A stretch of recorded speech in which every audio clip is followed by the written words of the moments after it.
You're listening to ChooseFI Radio. The blueprint for financial independence lives here.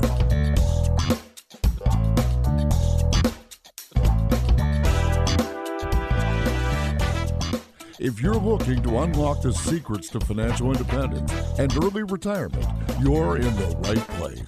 Stay tuned and join a community of like-minded people who are getting off the hamster wheel and taking control of their lives in the pursuit of financial independence. ChooseFI, your home for financial independence online.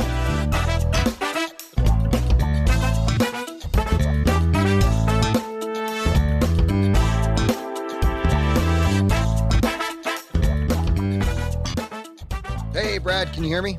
I can hear you loud and clear, Jonathan. Can you hear me? Wow, dude. I'm genuinely impressed. You're on the road. We're doing stereo, which we notoriously have trouble getting our setup and tech working, right? Like our audience is beyond patient. And here we are, like right out the gate, just working flawlessly. It blows my mind. That is amazing. This is obviously all due to you and your tech prowess. Even I can figure out how to turn this stuff on. So thank you. I say it blows my mind, but I'm like, if it doesn't work, I'm disappointed. Like it's expectation management. What did you do wrong? Yeah, so this is our 5th stereo live event, Jonathan. It's pretty cool. Are we hitting a groove? Like in your mind, is this adding an extra dimension to the podcast? I personally think it's a lot of fun. I know I'm trying to furiously open an email that I got today that suggested like almost exactly that, actually. It seems to be working. It's a cool new flavor. They like the live questions. I know I like the live questions, Jonathan. It's kind of neat to kind of be on your toes, frankly, right? Like you never know what we're going to get with these questions. They're a lot of fun. It's neat interacting with the audience. So yeah, it's really, really great. We had our first person say, longtime listener, first time caller, multiple levels of adrenaline when I heard that. So thank you. Feel free to use that frequently. If you're making this on for the second week, you're more than welcome to title yourself a longtime listener, whatever it takes to get more of those. And there was some sense of like the winter's over and spring is here. We got a comment in the Facebook group, which, I mean, frankly, confirmed this fact to me. And I'll give it back to you for that. So yeah, this was really great. So Joy posted in our ChooseFI Facebook group. In our ChooseFI Facebook group, just wanted to underline that. Okay. Yep, the actual ChooseFI Facebook group. This is embarrassing. I used to listen to a podcast every day years ago and can't remember who it was. It was 2 guys who had a great rapport. They discussed credit card travel hacks, etc. Anybody recall the name of it? Who are those? Who could that possibly be? This was like honestly, I the straight thought it was a thing. troll, right?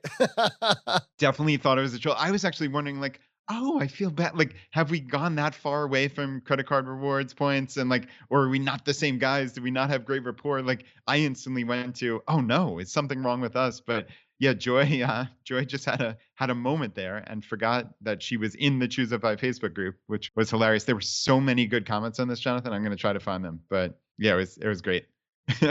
I am curious to actually hear her reaction when it happened. What is that show? It's just, let me ruminate on that. Yeah, she said, guys, I feel really stupid. I just remembered the podcast is literally the name of this group, ChooseFI. And you all are joking with me, pulling my leg. I was thinking there was like the best one was like, is it like the Unpackers, the Unpacking Twins, something like that? No, it was great. Good humor. And I think part of this is to some degree, a lot of you chose to join us as part of your commute, right? Chose to join us as part of your commute twice a week. And we kind of were there for you on Mondays and Fridays. And for a vast majority of us, the commute got slashed and our routines got slashed. And maybe we made it into the routines. Maybe we didn't. I don't know. Life changed. No hard feelings. Totally get it. But it is a sense of, hey, life is full of opportunity. We've got this. We're on the mend. And Joy, welcome back. I hope we're still fun to listen to. And to your point about travel rewards, I'm wondering, Brad, if maybe what sparked it in some way was Joy is starting to think about traveling again for the first time and say, what was that show that had all those optimization tips around travel? Yeah. And this was one of our pillars of FI, right? Our pillars of financial independence was using credit card rewards points. I mean, this was a big deal, but obviously 2020 happened, right? Nobody could have envisioned that. And it takes a backseat to survival. Yeah, just a minor backseat. I mean, I haven't even thought about, it's sad. Like I was having this conversation with Laura, my wife, earlier today about opening up new credit cards. I mean, we haven't opened up a new credit card in over a year. I mean, think about the last year, how it went by in a blink. And I mean, it's been at least that long since I've opened up a card. What's funny is the reason why we were having that conversation actually is because our favorite card, the Chase Sapphire Preferred. So we're recording this on March 23rd, 2021. And the Chase Sapphire Preferred bonus just went up to the highest bonus offer I've ever seen on this card. It's 80,000 points. Obviously, there's always a spending requirement. It's when you spend $4,000 in the first 3 months, and there is a $95 annual fee. But Jonathan, 80,000 Chase Ultimate Rewards points, right? So I mean, that is enough for 16 nights in a Category 1 Hyatt, which, I mean, I stay in Category 1 Hyatts all the time. These are not dumps. These are nice Hyatt Place, Hyatt House type hotels. I mean, that's, even if you think it's $100 a night, right? Which it's almost always more than that.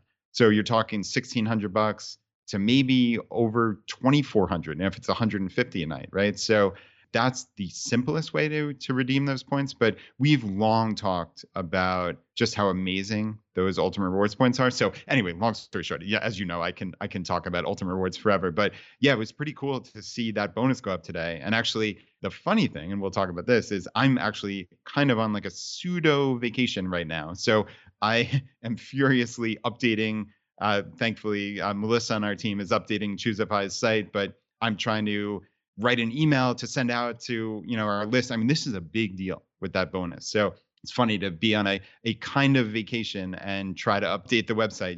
It doesn't end, obviously, right? Well, for sure. And I guess where I'm kind of going with that even generally is, you're thinking about travel rewards are coming back and the offers are pretty appealing because there's not a lot of people traveling right now. And what we thought we could do, not today, but just to prime it, if you are also thinking about travel rewards, why don't you start thinking about what trip you want to take and you're joining us, just join us next week and bring the trip that you want to take with you. And Brad, I mean, his start was actually coaching people on how to put together these trips. He did live coaching calls. Let's do a group coaching call on how to put together your ideal trip. So you're listening to this.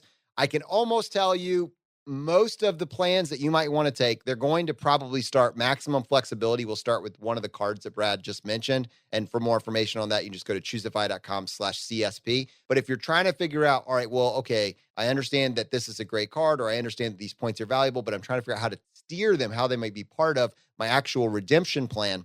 Join us next week, and we're going to dedicate that to helping you figure these trips out. So I hope you'll take us up on that, and let's start filling up some plane seats again. We're not going to do that tonight, though, because I know you didn't have enough time to prepare or to think about that. So what we thought we would do tonight is we are going to go back to basically how to do college for less, or whether or not you even need to do college at all. We're just kind of parse it with the framework that we have now, some 400 odd episodes, and almost invariably 3 episodes a month that would in some capacity touch on optimization tactics around college. What are the best practices now in 2021? Has anything changed? What should you be thinking about? So that's going to be our focus. Those questions will get really high priority. So if you have any questions related to college hacking, college tips, ROI-based stuff, definitely send it in, and we want to include that. And we'll also just kind of continue a conversation around that from our end as well. So, Brad, any other final thoughts you want to add on to that before we kick off this show?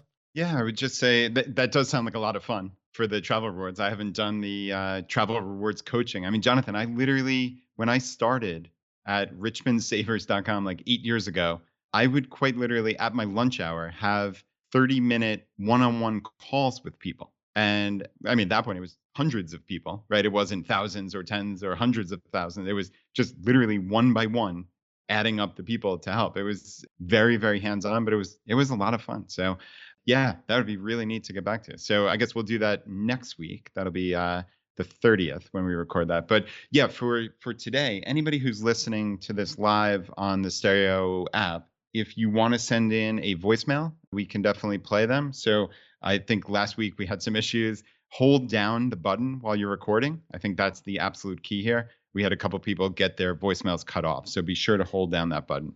And yeah, like Jonathan said, send them in about alternatives to college, different types of jobs you can do that might be some type of hack or way around spending 4 years and potentially $250,000 on a college degree. So this is not and has never been the anti-college show. I mean, I think what this show is seeing a problem and seeing the world differently, right? I think for so long, so many of us have just sleptwalked because society tells us there's a path to success, no matter what that path is. And I think what we do is in the FI community, we take a step back and we look at the world as it truly is.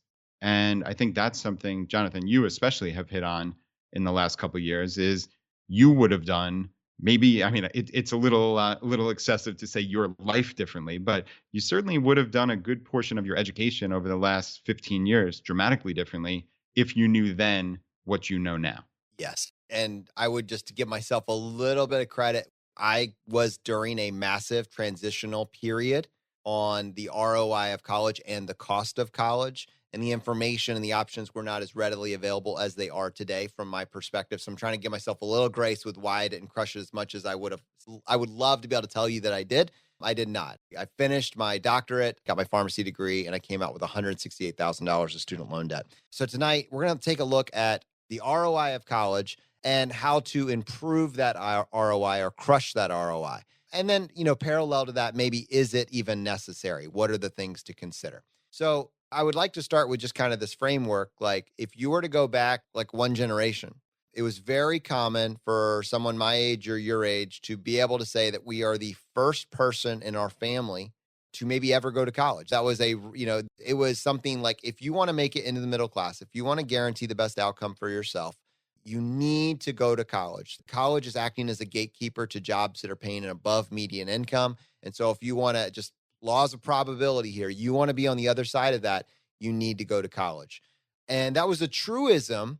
And to some degree, it still is. But what has shifted, and the reason it's so important to have this, because it's kind of been stealthy and sneaky, is the cost of college from the time that, someone that's maybe 10 years older than either of us was going to college to now, our age. The cost of college doubled, tripled, probably 10x from when our parents went to college. It's insane.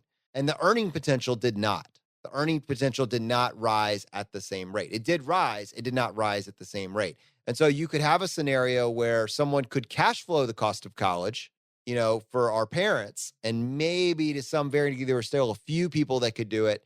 But now the idea of cash flowing college, if you're just trying to brute force it, is unrealistic and unreasonable. And so we cannot afford. You could almost afford, to our parents' generation, Brad, I'll give this back to you before we get into some real numbers. Your parents could almost afford not to look at the ROI of college and just say college. You could throw a dart at a wall and it was going to pay off for you. That is not the case now. I have friends that have $90,000 in student loan debt and are working 3 jobs to make $55K.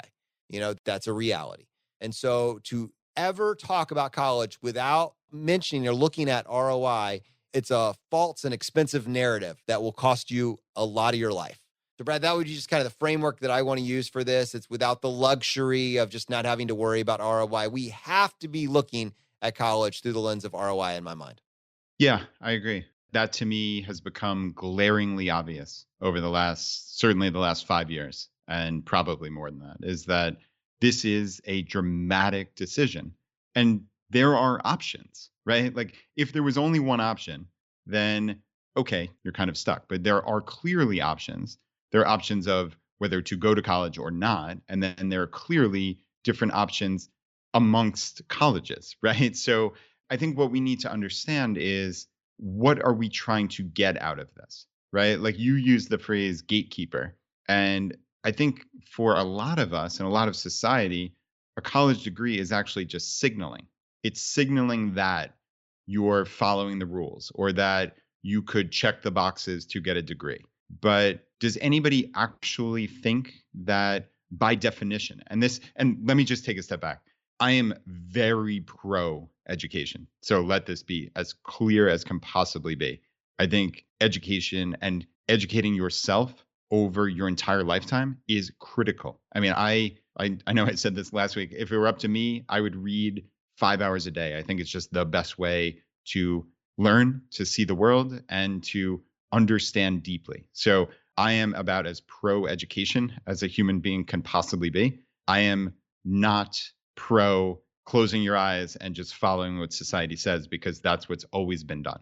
So I think going back to what I was saying, does anybody actually think that if somebody walks up to you with an undergraduate degree, that it means they have mastery over something or that they are by definition better than everybody else who doesn't have a degree for whatever job it may be? And I think, certainly as an employer or somebody who is a manager, like I don't see that. I don't see that at all. I think it's somebody who, again, they got 120 credits, they dotted I's and crossed T's. But do I think they're ready for a job at 22 with that degree just by definition? No, because I don't know that it proves anything, right? Like I don't know what that degree says. I think it says very, very little, again, by definition, Jonathan. So, as contrasted with particular skills. And I think that's something that you and I, over the course of hundreds of episodes and many, many guests who have come on and talked about what skills can I learn, that's actually the distinction that I would make. And frankly, like this is an awakening that I've come to as an adult because I went to college. I thought it mattered where you went to school. And I thought it mattered what the prestige of the school. So like I am a convert. I mean, this is not like I've thought this long. I am a true convert in this. And I think what matters now, what I've seen, is that skills matter. I could probably argue that to the ends of the earth, that what matters is actually skill. All right. So let's talk about like the variable, like if we're going to create our own kind of Venn diagram, and we won't formalize this tonight, but like, when we're doing an episode on college hacking and optimizing the cost of college, there are different considerations. And so I think first and foremost, no one can afford to go to college without looking at it through the lens of ROI. It's almost like table stakes. You just cannot, no one can afford to go to college and pay $100,000+ and then come out and make 40 or 50. You're just setting yourself up for financial chaos for a decade plus, maybe multiple decades of your life. It's just a bad strategy. So we all need to keep that in mind. Now, once we understand that and we agree on that, and I recognize that maybe not everybody does, if you have a reason that you want to put in the voicemail on why you shouldn't care about how much, the fact that it's a 2-to-1 ratio of what you spent to what you're going to make on the other side and how much time it took you. If you want to debate that, yeah, it's great. Put a voicemail on. But if we all agree that you're right, that's probably going to be rough. Working down some of the others, I can appreciate that there would be things like, all right, well, they need to have the college experience. College experience is part of adulting. Or as part of our Venn diagram, let's keep moving it on down here, gatekeepers. If you want access to upper middle class jobs or an better income, above median income, we need to get past the gatekeeper. Or another one, like true love of learning, and they have a skill set that only this college can give you, and maybe not even love of learning, but you need a skill. And in order to get the skill, you have to go through this avenue. Brad, those are not, you don't just pick one. It's a combination likely of those three.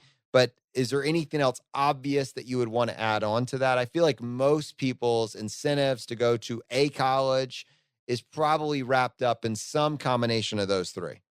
Yeah, no, I mean that about covers it. I think a phrase you brought up in there was opportunity cost. I think, and we should definitely talk about that sometime in this conversation as well.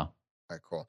So let me just be brutally honest as I go through these three kind of subcategories and give you my perspective, and then we'll compare and contrast that with you, and we'll talk about how that kind of had an influence on what we actually pick. So you can actually now start to do this, and then we'll start talking about general strategies with what I know now. What would I actually want to do? So for me, I did not really care that much about the actual college experience, even at that point, but I had decided I wanted to go into pharmacy.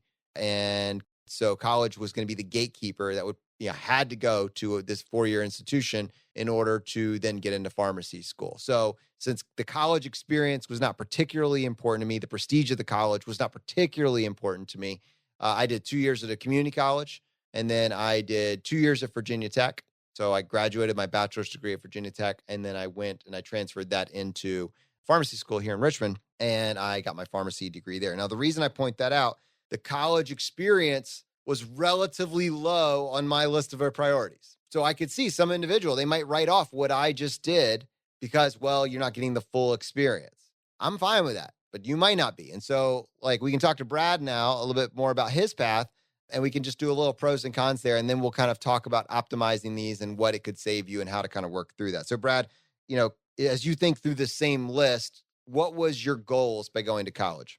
Yeah, that's a good question. It's hard to put myself back in my 17-year-old shoes. It's been a while, unfortunately, but my goals in going to college were to I guess in theory it was to get a job, but I don't think I ever thought about it as concretely as that. I think in the back of my mind that would have been the answer is when I graduate from here, I will be able to get a job that I would not have been able to get at 18. So I think if you asked me back then, that probably would have been the answer.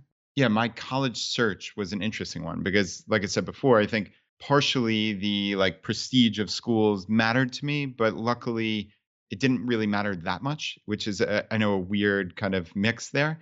I've said before, kind of weird to say this, but like I was accepted to Ivy League schools and places like that. And I wound up not going to those schools because at that point it was too expensive and I didn't want to spend that much money. So I did have a FI kind of mindset even at 18. And, my parents had saved some money for me. We're not like super wealthy people. So it wasn't like, hey, college is free. It certainly would have impacted how much student loan debt I would have come out of college with. So this was not like a, oh, poor me scenario. I wound up going to the University of Richmond, which is still like a top, I don't know, 60 or thereabout school in the country. So, wonderful school, fell in love with the place. That college experience, Jonathan, was important to me. And it was, again, you're a 17-year-old kid making major life decisions and feeling at home at a place actually mattered to me. So that impacted me for sure. But yeah, I mean, I guess somehow there was a good fortune slash some, I don't know, financial wherewithal of saying like, all right, I can't go to a school that costs at that point. It sounds quaint now, but a place like Cornell or Duke, whereas like $32,000 a year, which again sounds quaint in today's time, but then that was extraordinarily expensive to me. So I just did not want to spend that money. So yeah, again, the long story short, all of those factors were on my mind when I made that decision. Okay. Yeah. And the reason I point that out is the actual college experience mattered more to you than it did to me. Just the way it was framed out. It was going to be, I mean, Richmond's a great school. U of R is a fantastic school. And, they also have a fantastic experience. And so I just want to be mindful, like, we're going to try to give you kind of a runway here, an a la carte option to just pick, based on what you want. We're not trying to steer you to one as much as just say, if this is it, if the college experience is the thing, then let's start here. So let's start assuming the college experience, the actual school, is very important and you have time, right? So if you have time, you have some planning. We're going to start probably the most obviously. We're going to talk about, your SAT scores and your ACT scores. And without trying to unpack all of this and go into a super deep level, we put together 2 episodes, which will be worth their weight in gold for you if you are getting a little bit farther ahead. And maybe there's a third, but Brad, I went ahead and pulled up with Brian Eufinger, who's been on the show a couple times. I pulled up episode 114 and episode 154. Were those the ones that you were thinking of as well? Yeah, indeed. And Brian has a tutoring company called Edison Prep. So it's edisonprep.com. But yeah, those are the two that I remember Brian being on. So Brian basically is saying, like, in these 2 episodes, and I'm encouraging you, go to ChooseFI.com/114. Go to ChooseFI.com/154. Like, listen to these episodes if this is you. But Brian is saying, like, if you give yourself time, if you're not starting late, and he walks you through exactly when. So maybe you have a freshman, maybe you have a sophomore, maybe you have a junior. He talks about it for each of these years. Here's what you need to know. Here's what you need to target. Here's how you can actually focus on this. And if you do this, them focusing on their SAT scores, focusing on this, basically this algorithm will be worth way more than a summer job for them. Just getting this right and going through this process. Episode 154, I believe, was a slightly different take, and it was actually looking at optimizing or hacking the FAFSA. So we'll come back to that in just a minute here. But, actually knowing what, when you're applying for financial aid, so that is a needs-based scholarship or needs-based help, from the parents' tax returns and the child's tax returns if they're earning income, what actually factors towards that calculation? And just those 2 things alone, knowing what comprises the FAFSA and knowing how to go into the SAT with a game plan can unlock massive discounts on the estimated cost of college.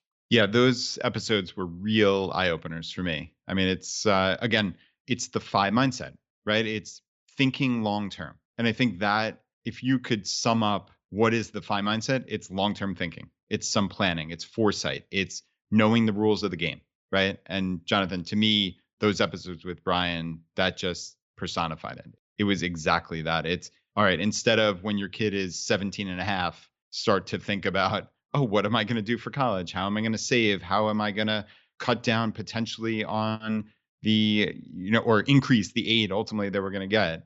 Start thinking about it when they're 10. Start thinking about it when they're 12, right? Understand the rules of the game. So I think that was critical to me. There's a couple tips on there. Let me play this. Let's see. We'll get it teed up later, but there's a couple tips on there. One of the biggest things that I thought that was interesting on the FAFSA is knowing the list of schools that promise to meet full need.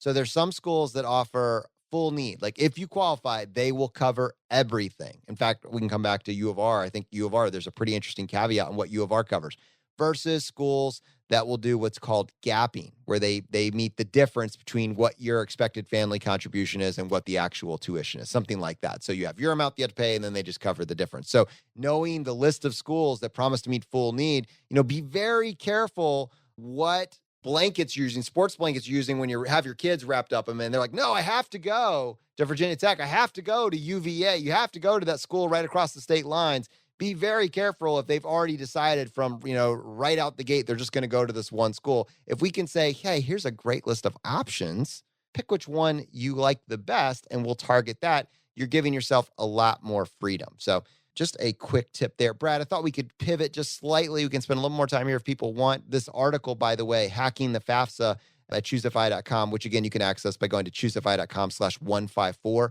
contains the tips that I just shared with you, plus like 6 more that you probably have not even considered.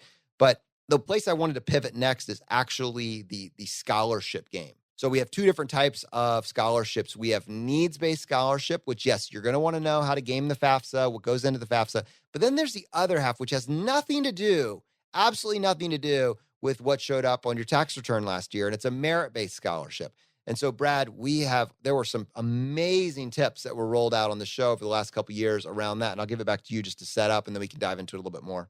Yeah. So for me, the one that jumps out is certainly Cody Berman on episode 83. He talked about these type of merit scholarships. And it again, it really goes beyond just the individual tips into a thought process. And I love how he approached this. So, Jonathan, there's 2 main parts of maybe potentially merit scholarships, or community scholarships might be another way to look at this. But on the community scholarship side, what Cody did was he looked at applying for scholarships almost like a part-time job. Instead of getting a job flipping burgers for minimum wage, he looked at it and said, okay, what can I do to apply for all of these scholarships, large and small, right? And in many cases, the smaller ones are going to give you a much higher likelihood of winning, right? Like if you apply for whatever it is, the biggest the Coca-Cola scholarship that gives you, $100,000. I'm just making this up, but it's something not far from that. There are going to be millions of people applying for that. But if you find smaller scholarships that might give 500 or 1,000 or 2,000, the likelihood of you winning is dramatically higher. And I think what he did was he looked at this in terms of systems thinking. And I thought that was what was so beautiful about it, was that he broke down the scholarships and the essays and the different types of applications into different groupings, and basically said, okay, there's something on the order of 4 to 7 different types of questions that I'm asked. So what if instead of writing a brand new essay for every single one, what if I wrote the best 4 to 7 essays that I possibly could and spent tons of time on them? So then he has that as that system, and then he could just adapt. This is obviously not just copying and pasting, but adapting. But you have 70 to 90% of it already written. I thought that was really, really brilliant, Jonathan. Yeah, there's not an unlimited number of ways that they ask these scholarship questions. When you actually look at what's behind it, there's, like you said, there's 6 or 7 that have different words that they're using to get to the same point. Tell us something about you that makes you a remarkable candidate for this scholarship, or 9 variants of that. Cody, I mean, to be honest, this is a skill that all of us need. Like what you're doing is you're testing, you're iterating, and you could get, if you end up building a system, whereas instead of you having to start from scratch every single time, this is the same part of, like, Cody is a business owner now. He's applying the exact same skill set with his business and his content creation. Now, you write your first draft and you make it as good as you possibly can. You submit it to a bunch. They don't accept you. And you're like, how could I make this better? And you keep iterating it. You keep iterating it. And it's just, not getting the scholarship. If you're only applying for one scholarship, then that no is decimating. If you're building a system in place and you're using the no as feedback, okay, what else can we do to improve this? We've already gotten our answer. Now you keep iterating it until you get to yes. And this is how people end up locking down there's people out there that have gotten millions of dollars of scholarships when all of us are freaking out because they build systems around this exact process. I would just kind of scale that to business owners now. Like I think about what, Jonathan, you just said Cody's doing it with his business now. What does that mean? So like if you have a website, if you have a blog, you write a first article and you're trying to rank for that article on Google, like I want to get this article ranked for Google, and you write it and Google doesn't give it any love. It doesn't show up anywhere. You then look at that. You could just say, I should just give up. Or you could say, I wonder what would make this a little bit more attractive to Google. I wonder what would make this more attractive to readers. Because Google is an algorithm that's looking to see whether people are, enjoying your content. That's part of it. And so you could then spend time there. And so Cody's taking the exact same system and process that he learned as a student, and it's now a life skill. And how can I build systems and constantly improve that 1% better on the content that I'm creating now? So I just wanted to point out in terms of your talent stack, having your child go through this process of writing copy, selling themselves to the people that are extending the scholarships, and then taking that no and realizing you can say no 50 times. I only need to say yes once. That's valuable. And that will actually carry with them and probably give them as many life lessons, if not more, than a summer job, especially if you two together collectively pull it off successfully and they're able to bring down some serious scholarship money. We had, there was one more couple, Brad, and I need to go look up her name right now. They were from Utah, and he created a website, $2 Eats. Do you remember? And she basically, that was her story. She did something very similar as well. So if you can dig that up, we'll highlight that in just a second here, because that episode contained it. And I know she actually does. I think she was even considering, I don't know if she ended up doing it, we're doing a little bit of coaching around this as well. So maybe something there. Why don't we go ahead and bring in a couple voicemails and see what what ideas are coming in from the community now? I see a bunch of you have actually added your voicemails to the queue, so this is fantastic. Let's go ahead and kick this off. And Brad, play it whenever you're ready. All right, let's rock and roll. Hey guys, it's Rob here from ChooseFI Foundation and The Simple Startup. I have a couple of college hacks for you. The first one comes from my parents who moved back to Ireland, where they're originally from, so that I could go to college there and my siblings as well, because it is pennies on the dollar to go to college in Ireland versus in the US. So maybe look at some geo-arbitrage options for getting the cost of college down. The second one is for grad school. I did a grad assistantship where I coached women's soccer at a private school, and I was paid a stipend to do it, and I got college for free. So I got my master's for free with a stipend. So I came out net positive from grad school, which was an amazing thing and really helped me get a decent job afterwards. Thanks, guys.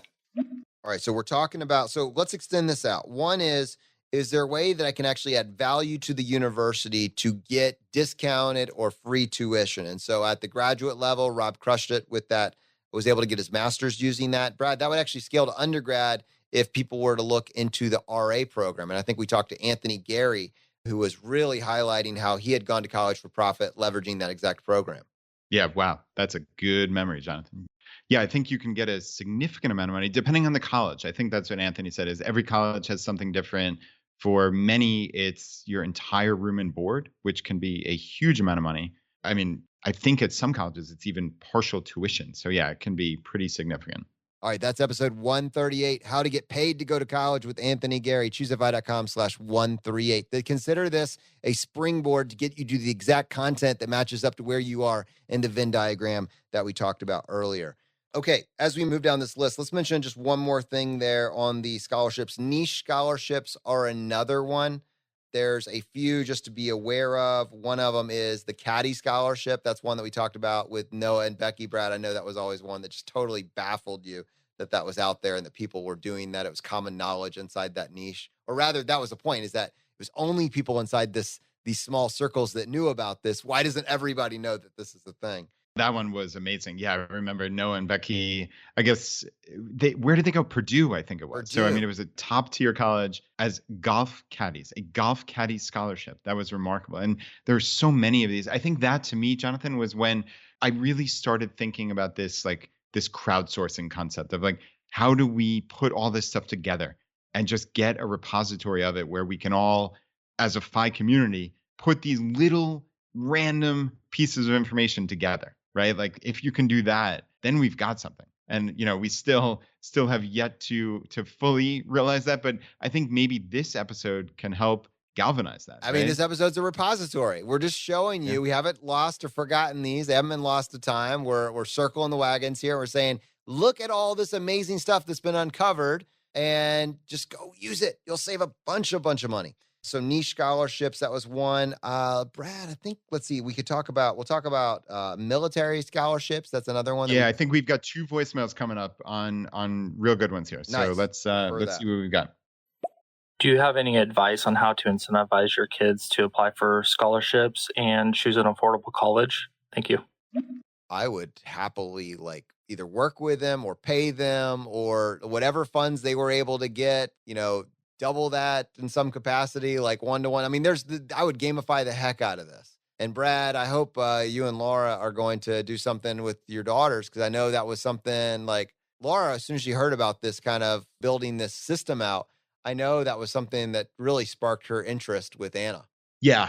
I think this is something that, to your point, there you can gamify this for sure. You can also, this is something that we've been thinking about a lot in our household. And I'm glad we got this question, because I realized I left this out before when I was talking about my own search. Is my one great regret is simply that, especially knowing what I know now and learning from Brian Eufinger and people like that, is there are lots of merit scholarships. And if you don't care, if you will, about like the absolute most prestigious school, there are a lot of schools where I get, someone like me, hopefully someone like my daughter, many people can get significant merit scholarships. And I think you need to, again, look at this, Jonathan. It goes back to that ROI calculation. If you make the determination that college is crucially important and that you're going to spend 4 years of your life there, do you really want to spend $20,000, $40,000, $60,000 a year out of pocket? Or would you like to do it for free or close to free, right? And if you make that determination that, hey, I don't want to spend $250,000 for this name brand, but man, I could probably get a merit scholarship at these other 1,000 colleges in America, all of a sudden it's time to start thinking about that. It's time to not be a snob about this kind of stuff. And I'm talking directly to myself here, right? As you can tell. Only one of us on this call that ever questioned that, but I'm not. I appreciate what you were doing and the spirit with which you were saying it. So I'm letting it slide. No, clearly aimed directly at me there. And I think what we've done with our kids, and not that my parents were ever snobs, it certainly wasn't coming from them. If anything, it was from the environment of my high school and friends and things like that. But we have made it very, very clear from the first that we don't worry about prestige when it comes to college. We never talk about that kind of stuff. We talk about making the best decisions for ourselves. Unfortunately, this has been introduced even into my daughter, Anna. For middle school, they have selective middle schools in our county, and she got into the 2 most selective schools, and we decided not, as a family, we decided not to send her there. There's a high likelihood she's going to get into the most selective high school a year from now, and I think there's a high likelihood we're not going to send her because that's not a priority for us. I think talking about this rationally as a family and making a decision based on what works for you, and I think we've already started laying the groundwork for, wouldn't it be amazing to get a full scholarship to college, and wouldn't it be amazing to go to that honors program at that state school, as opposed to worrying about, am I going to get into Harvard or Princeton or MIT? That was the stuff that stupidly I cared about. And I want to go back and punch myself, honestly, Jonathan. It's ridiculous. But I think it's starting to have those conversations about what this means for your family and what it means for your life, you personally, the student, when you are saddled with debt, right? I mean, Jonathan, to your point, you were saying a decade or more, decades, right? You can be saddled with student loan debt for decades. So this is not just a decision to make on a whim. It's something you need to consider because every subsequent decision you make in life is going to be colored by this one decision for college. And that's why it's so critical. And yet we're having 17-year-olds make life decisions that can impact them negatively for decades without any kind of real thought or counsel. And I think that to me seems criminal, right? Yeah, and no one's slowing them down, but also slowing them down without providing them a better option, a better path, any like guidance. Like it's just, there's a lot of people that would say, that would tell you, oh, well, you don't want to, student loan debt, that gets you bad, but then they don't give you a better choice. That's not really helpful for you when you're trying to figure out what to do, just tell me what not to do. Like instead, give me a couple pathways and let me kind of do my own calculations. But it's nice to have someone just slow you down a little bit and let you say, okay, here are the choices and here are just a few considerations. And I think everybody just needs to be very cognizant of like this number. And I pulled this was data that was pulled, I believe it was 2020. The average cost of college, if it wasn't 2020, it was 2019. The average cost of college was $110,000 to $120,000. That was the average cost. Now, maybe some of that was covered by scholarships or savings or something else. But the average cost of college, $110,000 to $120,000. The average income for that first year grad from college was $50,000 a year. Listen, that is financial suicide. You can come back from it and your income is not your income. Like you can make more. Obviously, you could make more the second year and the third year and the fourth year. But assuming those numbers are stagnant and you're getting your 3% raises year over year, you're setting yourself up for a very hard road to crawl out of. We can solve that. It's fine. Lots of us have had to deal with that. But what if you didn't? If you're in the place now where you're making the decision to go, please consider the Venn diagram that we're talking about and look for a way not to nuke your plans or not do it, but just do it with a little bit of optimization. Like if we can save you, it's so much easier just not to take it out and make a few switches, a few optimizations here than it is to pay it back. Paying it back is very boring and it's a very long, tedious process, especially when your debt to income ratio is 2 to 1. And it's worse than that for some people. Hey, this is Andrew from the ChooseFI team. I hope you're enjoying the show. We're going to get right back to it after these quick messages.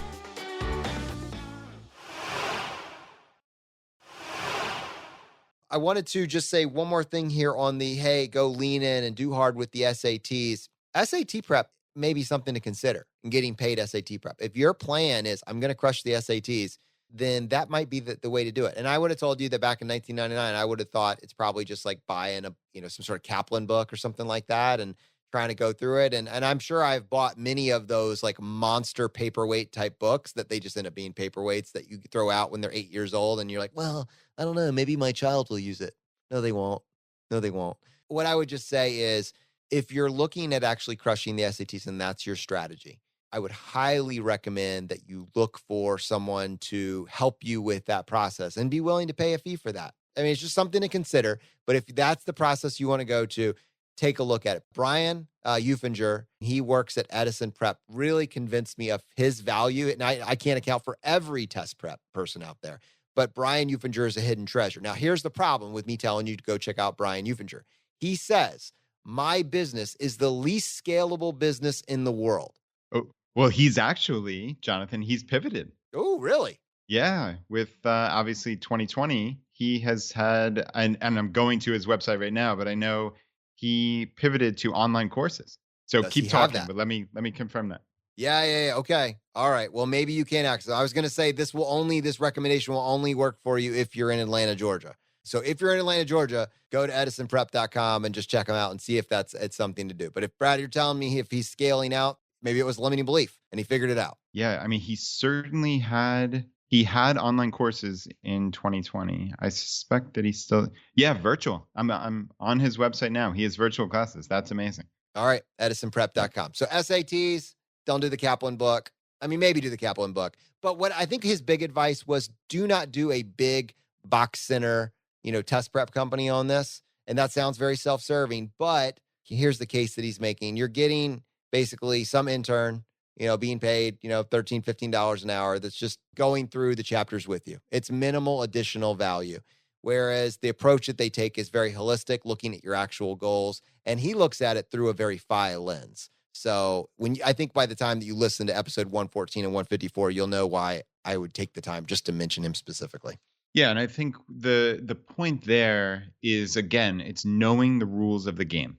For me, all of this is about a thought process. It's about seeing how the world works and just figuring it out and moving towards that. So when Brian talked on those episodes about just how critical these are, in fact, many of these colleges have very specific cutoffs when it comes to if you get X SAT or ACT score and Y GPA and you are above both of those thresholds, you get 75% merit aid. You get 85%, whatever it is. I think I forget the exact college, Jonathan. I feel like it was like the University of Alabama or some such, but I know Brian has a list of this. We can try to put that in the show notes. I suspect it's actually in the show notes of one of those episodes, but there are very specific and just obvious thresholds. So if you know the rule of the game is that if you get a certain SAT score, okay, well, this is not some test that's unknowable.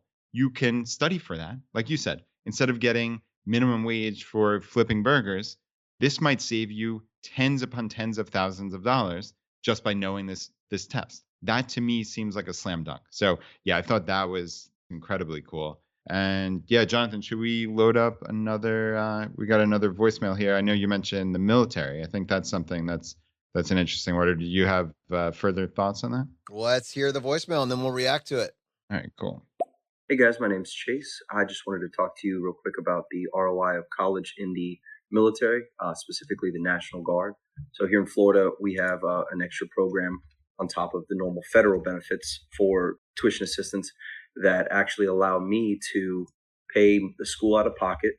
Educational dollars for duty then reimburses the school, who reimburses me.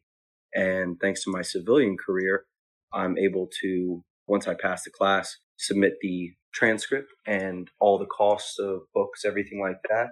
And luckily, I'm with an employer that will pay up to $5,200 a year. So for the last couple of years, I'm 25 now, I've actually made close to, depending on how many classes I take, close to $1,100, $1,200 each semester. So just something for people to think about, especially joining the military. There are additional benefits on top of federal.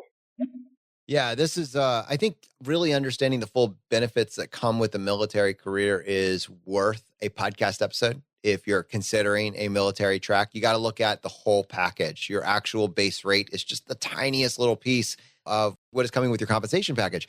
And what Ed and Doug Norman have said to us in the past, and I think it's really important, is like when you make the choice to serve our country, what is amazing is if it's unpacked, if you're actually shown you have all the tools you need to do your time, to put in that time of service, and on the other side, never have to work again. Everyone goes to the end of their, and then there's examples on enlisted and there's examples on officer. It's not just, oh, we'll go become an officer. It's both sides. But you need to know how your compensation is put together and how to best optimize it. We had a Military Dollar on. It was episode 95 of our podcast. And we asked her to really break down all of these points so that individuals can really start thinking through what is their full benefits. And the great thing, this episode was recorded a while back, but it was done on the other side of, they changed the approach for actually retirement in the military, and they allow people to kind of do a hybrid where they did not in the past. A lot of people had to make this inflection point, whereas it used to be all or nothing. Now you can kind of have the best of both worlds. And so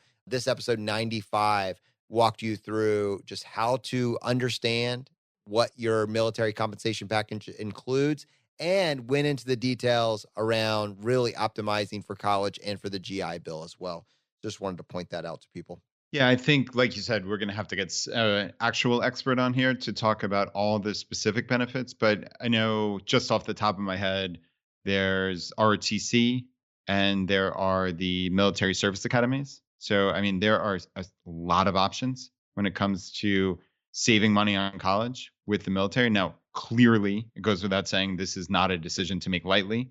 You, after graduation, have to put in X number of years. In many cases, I think it's 5 is the number I've heard of active duty. So again, not a decision to just make on a whim. But I know, we know clearly about the service academies and how many of them work. But ROTC is, I know that was available at my college. I know at Virginia Tech, your college, there were multiple ROTC programs. So that's something that I think, as I understand it from a friend who went through it, I think once they were fully accepted into the program, they wound up getting, I think it was sophomore through senior year, paid for by ROTC. Again, don't quote me on this. We'll have to get a real expert on this, but that's my strong recollection, is that by signing up, they wound up getting college, which would have been pretty significantly expensive, for free, at least the years that they were in. And again, they had to put in active duty time afterwards, as if they went to West Point or Annapolis or the Air Force Academy. So those are options that are available for many, many thousands of people all across the country at universities far and wide. All right, Brad, what's up next? All right, we got another voicemail. I think we have a maybe a third time caller here, Jonathan. Ooh. Actually. Hi, Brett and Jonathan. This is Marjorie calling with a quick college hack. I would probably call it college arbitrage. But pretty much, I just wanted to point out that you could always, in order to increase your ROI, look at other countries to go take your degree. For example, I'm originally from Puerto Rico, and I got an engineering degree for about $3,000 a year, which obviously does not compare at all to the astronomical price that people have to pay here in the US. We had like an Abbott accredited university, so I was able to get a job hired directly from Puerto Rico into the US, no problem. And we're also like an American territory, so that helps. So always considering other options. So where to go to do your studies would be good. It would give you like a good experience to go to another country and get immersed in something else. So just wanted to point that out, that that's an option as well. Listen, my reason, Marjorie, that's amazing. But my reason to not do travel abroad was it was going to be more expensive. That's always the thing. Well, it's going to be more expensive, take more time. You could, like, this is massive. You could just, using this, I mean, you could travel abroad. You're in Puerto Rico and you're doing it for literally 3,000 versus probably 78 to 100,000. These are real numbers. Are you kidding me? Yeah, that is amazing. The funny thing, Jonathan, I think what you're thinking about is exactly what I'm thinking about, which is study abroad, right? So you're at your college or university and you are studying abroad and you're paying the same rate and then probably additional amount. So it was highway robbery, basically. Yeah. But this is not that at all. Marjorie is describing, and Marjorie, thank you again for the voicemail. And I appreciate getting your emails. She responds to my weekly emails every week. So thank you. And is very similar to what Rob was talking about with that geo-arbitrage options overseas. There are many just wonderful, wonderful universities in the world where we're clearly very US-centric, right? Like that we live in the US, we think about US universities, but there are so many incredible opportunities outside of the US for a fraction of the price. And, you get true life experience. I mean, Jonathan, you kind of mockingly or, kind of in all the best ways. Wow, way to really shade my comment. No. I mean this in a good way. All right. You mockingly say about the college experience, right? The BS, college experience here in the US, which is basically, what we all know what that is. It's drinking yourself like crazy on Friday and Saturday in many cases. Like that's the college experience. Whereas going to a university in a different country and living on your own and getting by, like that to me is actual life experience. Like that's something I can make a case for if my kid said, hey, I want to live and go to university in Spain or in Puerto Rico or in Ireland, right? Like there are so many options. It's a great big world out there. And if you can do that and get true life experience and do it for a tenth of the price, I mean, goodness, that's remarkable. I mean, this is going to come as probably a shock to some parents, but I'm just going to have to ground you real quick here. So back in 2011, 2012, when I was going to school, we were very excited when the lectures were recorded, and we would often, unless we were not incentivized, not go, right? Okay, fine. I'm just putting it out there. That was me. I'm pretty sure that's a universal truth for a lot. I'm sure some people love being in the front row of the classroom. I'm sure plenty of others, if they know they can just get the lectures, like, well, it's recorded. I can stop it. I can take my notes better. I'll do it at home, and I don't have to get up and go to class at 7 a.m. Parents, you're paying for glorified Zoom classes. Sorry. Yeah. Well, and this year they're not glorified. Yeah, they that was pre-COVID. That was pre-COVID. Yeah. Now. But that's so great. I think talking about arbitrage, or that might be slightly imprecise, but talking about interesting ways to, again, look at the rules of the game, which the rules of the game are in American society, getting that degree from a 4-year university is the key. Not going to that university for 4 years. And there's a big distinction there, right, Jonathan? And actually, you personally surprised us 2 years into the podcast and said, oh, by the way, this is what I did. People not do And that? so No. again, the distinction, right, is the degree from a 4-year university versus spending 4 years at that university at full price. Yeah, Brad had just realized or found out it was a thing here in Virginia. I don't know if it's because he's a Long Island import or because, generally people don't know. I mean, genuinely, that's not, I'm not sure which of those it is. I would have to talk to another person in Virginia and see if it's, but this is available pretty widespread around the country. So I'm going to assume it was just a blind spot for him. That the guaranteed acceptance programs in many states basically say that if you get, in Virginia's case, I'll be specific, if you go to a community college, a state community college for 2 years and get your 2-year degree, you are guaranteed acceptance into a 4-year school. I don't actually know what my SAT scores were. I did it one time. I didn't worry about it. I nailed my 3.5. I was guaranteed acceptance to the 4-year school. So you're immediately saving well over 50% of tuition. Even when you're in state. I'm sure if you're talking about in-state versus out-of-state, it's multiples of that, but you're immediately saving over 50% there. And then, yeah, to your point, you're guaranteed admission. So I could have gone to UVA. I did go to Virginia Tech, could have gone JMU, George Mason. We have a ton of schools to pick from here in the state. And then from there, when you graduate with your 4-year degree, your bachelor's degree just says from Virginia Tech. It doesn't have an asterisk. It says community college. It just says Virginia Tech. And I was able to go to pharmacy school with that. All your transcripts are brought in and it totally works. It's absolutely a no-brainer to be able to, save a very, very significant sum of money, and individuals that they should look at them. They should have. Now, I will say, caveat this.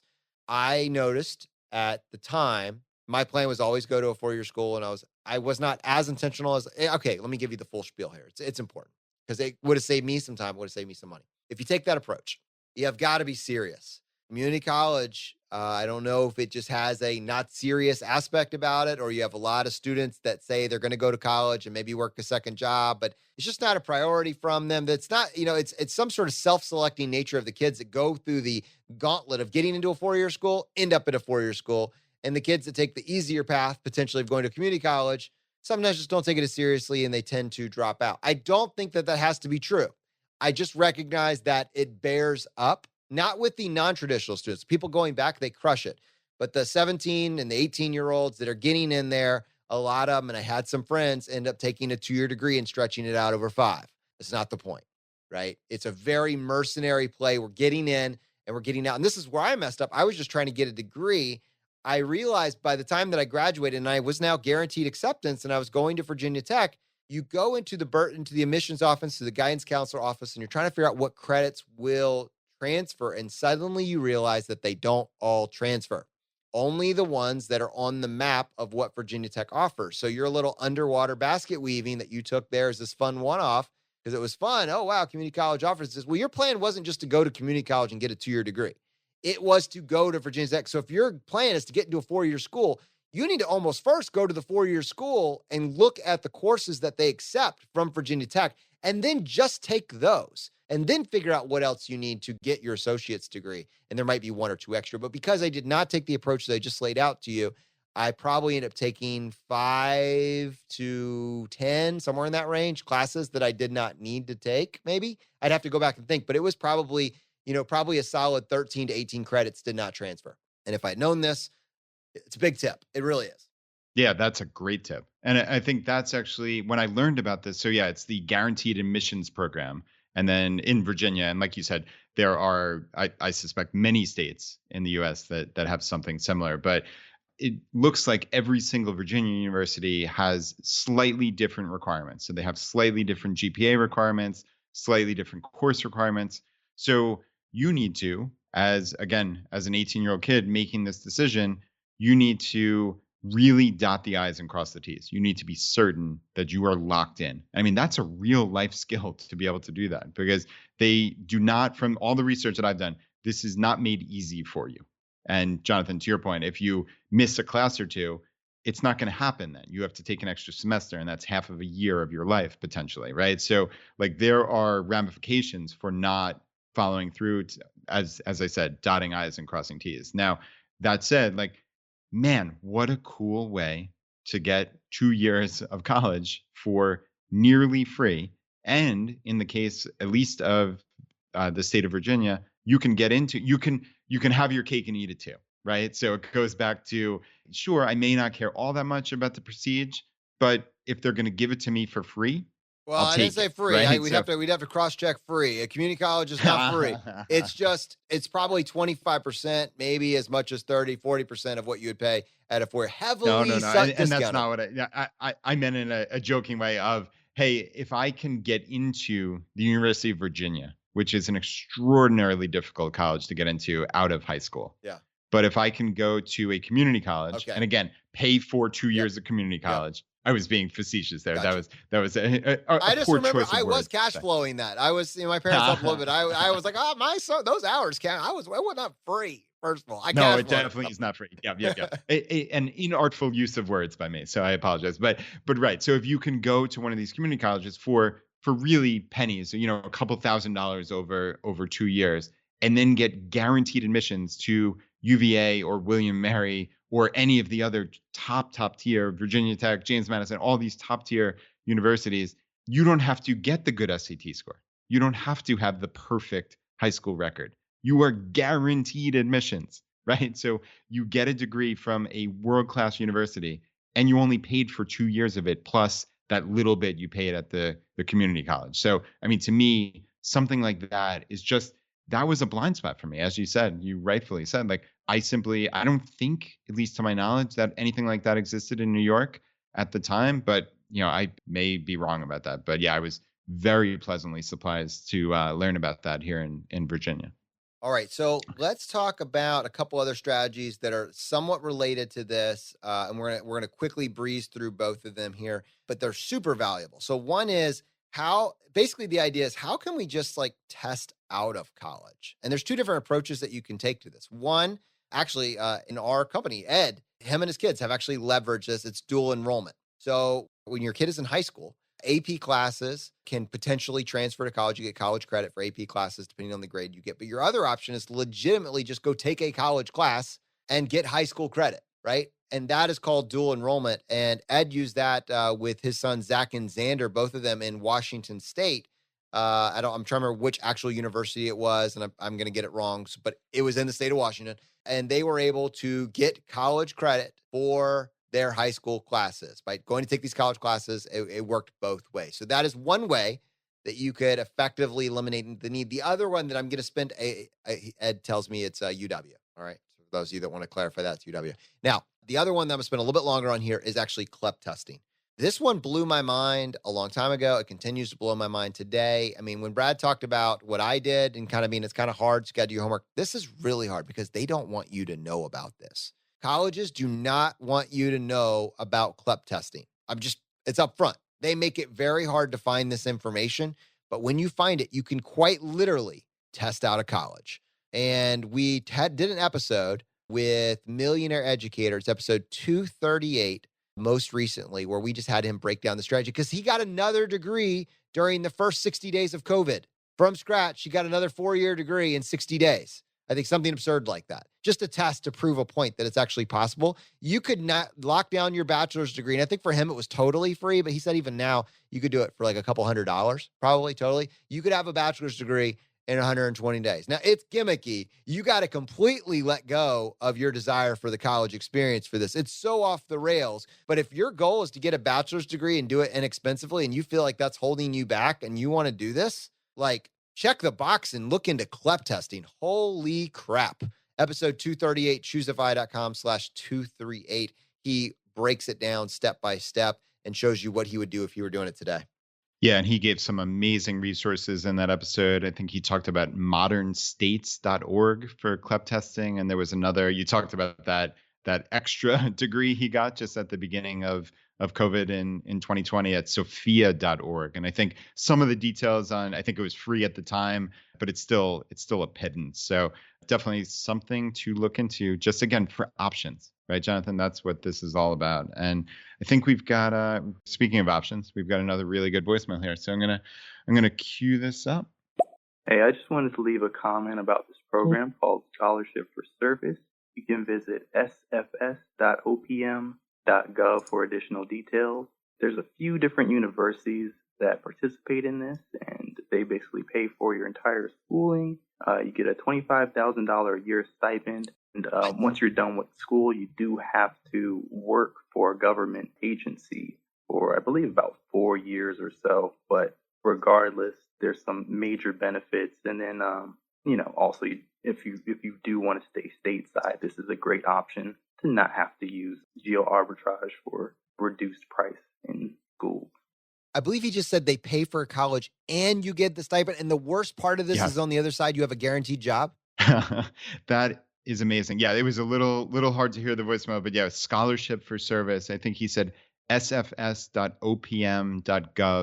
And actually, Jonathan, this reminds me, I don't know how I remember this. So this is usually your thing, but Sonny Burns. Do you remember way back in episode 139? He talked about this with, so I looked up our show notes real quick at ChooseFI.com/139 and the Department of Defense Smart Scholarship. Yep. He talked about exactly this. It was when you were awarded the scholarship, it includes full tuition and a stipend of $25,000 a year.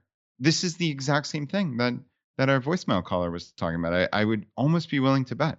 Yeah, that is amazing. So maybe that is actually the URL that Sonny meant to tell us way back in episode 139. So sfs.opm.gov. It'll be linked up in the show notes for this episode as well. And let me just mention, for those of you that are finding us on stereo for the first time, this is the ChooseFI podcast that we're bringing to stereo to make it more interactive for the next several weeks. And you can find us at ChooseFI.com, or if you listen to podcasts, go to your podcast player of choice and just search for ChooseFI, one word or two. That's Choose Financial Independence, ChooseFI. All right, I wanted to kind of wrap this with an idea about, do you even need to go to college? I mean, I think it has to be the last part of the Venn diagram to really scoop everybody. You can see how we've kind of worked through this. I think if we say our umbrella banner was like, what's your ROI? Everything that we've talked about will improve your ROI. And then we said, okay, well, what's your priority? College experience? Are you trying to get through the gatekeepers? Are you trying to preserve it's a for a love of learning? Like, what's your real motivation to go? And now at the end of all of that, like, let's just say it's like love of learning. No one's getting rid of love of learning, but I do not care about the college experience. And I reject the idea that colleges are still the gatekeeper. I don't think they are anymore. And so I used to think this and be irritated about it, that I couldn't definitively prove it outside of an anecdote. And now I feel like, Brad, I can say definitively in a replicable way, you do not need to go to college to make $60,000, $80,000 a year, $100,000 a year, $200,000 a year. And you don't need to go to school for 4 years at $100,000 to come out be making $50,000 that first year. Like I feel like I can say we have definitively proved that out. If you want to make six figures and beyond, like multiple six figures, there's a path for you without college. Yeah, I wholeheartedly agree. And I think we've had guests, just like how this was a look back on a lot of our thoughts and our evolution and a lot of the guests we've had on. I think we've had a ton of guests come on and talk about different options for getting jobs in various fields, right? I personally would love to do a second episode in this. I kind of actually thought that was where we were going to go this episode, but we had so much just on college itself that I don't know. I mean, are you up for doing that on a second episode? I think that could be pretty amazing. Well, yeah, I totally think we can, let's see, what time is it right now? I think we should just air it, like do a little bit of it right now, because I know this is what his son did, but we can go far. I would like to do a whole other episode on, and we'll have to build out our resources so we can do more. I'd like to give one example of a non-college path that would give you the results that I just laid out, because I know this is something Ed is actually looking into with his youngest son, Xander, and I believe he submitted a voicemail. So pull that up when you're ready. All right, let's do it. And one thing we can do is to look at this a little bit differently, and that is coming at it from the angle of not college. That's probably the ultimate savings, not going to college in the first place. And where I'm coming from is my son, my 18-year-old son, he's about done with his associate's degree, courtesy of the state of Washington. We've got dual enrollment here, and so not only does the state pay for his 2 years, his what's equivalent to his freshman and sophomore year, it's also saving him 2 years. And so he's going to take a gap year, to pursue the Salesforce career development program that we've got running at Talent Stackers. And just as we've seen so many testimonials of people having great success, even without tech backgrounds, getting into a tech adjacent field and earning $60,000 right off the bat within 6 months. So it's a free roll. A free roll, right? There's really no way to lose with something like this. So just be aware, and I agree. We'll carve out and do a whole episode. Just be aware these non-degreed certificate-based programs that are skill-based. You get a skill that's in high demand, which Salesforce is in crazy, crazy high demand right now, especially if you know how to brand and present yourself. It's just unbelievable. If you just lean in for just a few months, you could have better results than someone that spent 4 years and $100,000, on college. You could have better results financially than they did. So if individuals are interested in just checking more information, we will not spend any more time on this episode, but just go check it out. You can go to ChooseFI.com/Salesforce. We actually walk you through why this is probably one of the best, best opportunities that's out there for individuals who are looking for an alternate path to college right now. Okay, Brad, I think we got a full episode here. Yeah, this was great. And yeah, I'm really excited about that part too, right? We've talked about Salesforce numerous times and how people are getting legitimately high paying jobs right out of programs like that. And we've talked about, at least on my newsletter, we talked about Google has now started a certificate program that they're giving cover to hundreds of other major employers to say, hey, we can look outside the box of what we've done for the last 100 years, which is you have to have a 4-year degree, right? We look at these as like potentially game-changing thing. We talk about skills, right? We've talked about coding boot camps and that careers, high-paying careers that require coding skills, they don't care where you went to college. They care, can you do the job? Very simply, right? And can you prove it to me? And I think that's what a lot of these certificate programs are doing. They're saying, can you do the job? And I think that's just such a wonderful rethink. And it opens up the world to what kind of skills can I accumulate, right? We've talked from the very beginning at ChooseFI about that talent stack, right? What are the various skills that I can have in my background that make me different from anybody else? I don't need to be world class at any single one of those things. But if I have 5 skills together that I'm really, really good at, that there's very simply nobody else in the world that has those 5 skills, well, I am different and I am employable, right? Think about that. You don't need the fancy degree. You don't need the opportunity costs of spending 4 years. You can get a job in a couple of months and then have those skills and then learn more on the job. Keep learning. It's about lifelong learning. This goes back to what I said an hour ago, is we are as pro education and learning and skills as anyone around, but we are anti just going with the flow with your eyes closed because that's what society says. I don't think anyone in the FI community just closes their eyes and goes with what society says. We choose to ask questions. And I think that is an empowering and just marvelous thing. And Brad, if someone does that personal inventory and just comes up blank, says, oh, I don't have any skills, that is, that's great that you sparked that and you had that realization. We can then start. And so now the question is, well, what is the best way to acquire the skills I want or acquire the skills I need to get the job that I want? That's a much better frame than focusing what's the degree I need to get the job. Like that's the right. Now, it may be that after you do that assessment, what skills do I need? You end up landing on the degrees critical, right? I just want to point this out. There's an interplay here, but I think we have seeded this logical thought flow around what skills do I need? And for the last decade or two, we've just said, what degree do I need? It's flawed. It's going to be very expensive. It's going to be very inefficient. Just focus on the skills. And if that question leads you to school, to education, to college specifically, now we're on the right track here and we got to go through the Venn diagram, think about ROI. But I hope that was helpful. I hope that, to your point, Brad, I hope this did spark questions. And maybe there's something in this episode that you want to review. Or, you're using this as a springboard, like we're encouraging, like go deeper there. We don't need to spend an hour on CLEP because not everybody's interested in that. But if that was like, oh, wow, how do I do that? Go deeper there.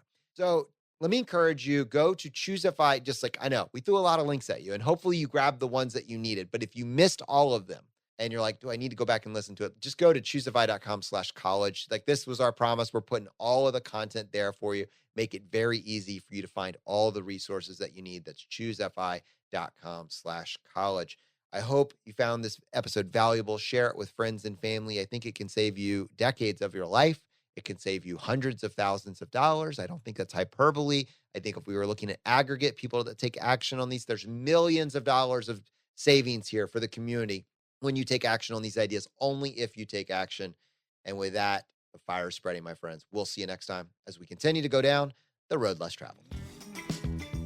If this episode was helpful to you, don't forget to subscribe.